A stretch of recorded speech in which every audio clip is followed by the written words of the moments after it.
Hello, in this video, we will introduce iterators for BST. You can use iterators to traverse a binary tree.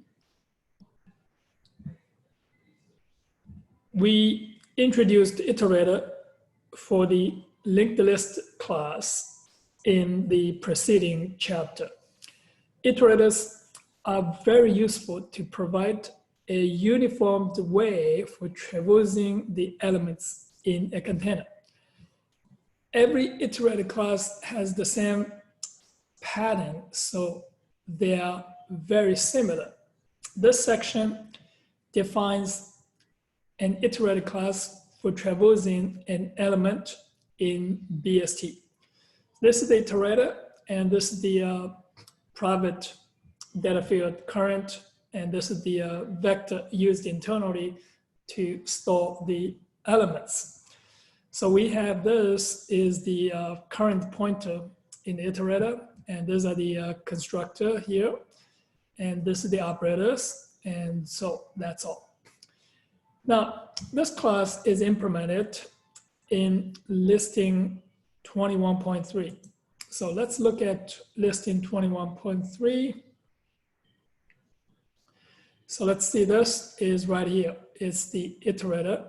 So we define the iterator class as a subtype of the standard iterator in the C++ library. So we can use the algorithms in C++ for the iterator for BST because of this subtype. So this is all the implementation. So please look at this binary search tree here. We have begin. So begin is you get the iterator, point to the root. And this is the end. So you have this is the iterator. So that goes to the last one, is no pointer. So when you have this iterator internally, you see here what we are doing when you construct the iterator. So you get this tree to vector. Tree to vector is the private function here. It is to get all this. You start from the root, but you perform an in-order traversal recursively using tree to vector for the left subtree, and then push the root element to the vector, and then do the recursive tree to vector for the right subtree. So let's write this test program using iterator here. This is the test BST iterator. So we are going to create this BST with the string elements, and now using the iterator.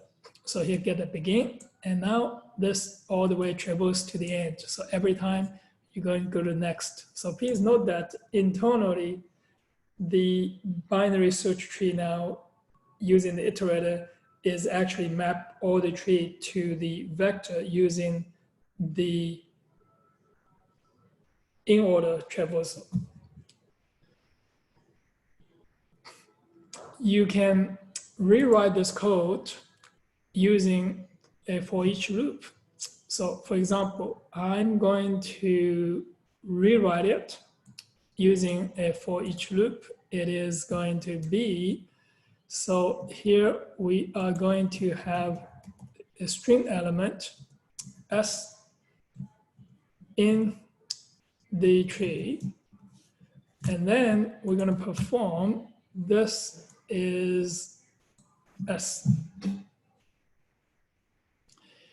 So the reason we can use this for each loop is because of the subtype of the iterator for the standard iterator class. And let's give it a try now and run the program. So everything works fine. That is all for this section on iterators for BST. See you on the next video.